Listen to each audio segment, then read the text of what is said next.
Mga idol, lulukuhin lang natin yung mga ka-fishing natin, idol. So habang kumukuha siya ng dilis dito sa baba ng pangpang is iniwan niya yung rod dito sa bandang taas. Tingnan natin kung ano yung maging reaction siya. So tinago namin ni Idol Pat yung rod niya. So tingnan natin kung anong reaction niya mamaya. Abangan natin mga idol. So kung ano yung masasabi niyo mga idol. So, habang ito si Idol Pat is nakaabang sa tawa. So tingnan lang natin kung ano yung reaction niya.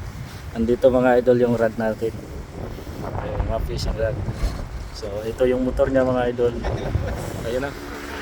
Uy! Idol! So mga idol, nataguan tayo mga idol. Andito na pala sa likod ko. Ang bilis nito. Sir, hindi ka ba nagulat sa rod mo kung ano nangyari? Ha?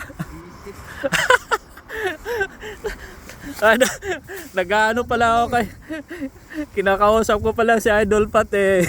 Nandito na pala sa nahuli yung ano, nahuli. Sablay yung video natin. Andito na pala sa gilid.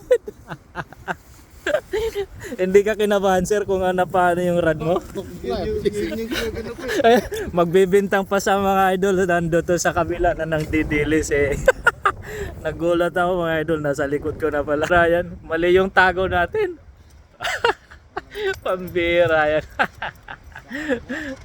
Wala, nahuli. Ayan na mo. Talaga nga naman, wala. Kinabahan daw, kinabahan. Magbibintang pa doon sa kapwa niya. Mga idol eh. Nasa likod ko na pala yung salarin.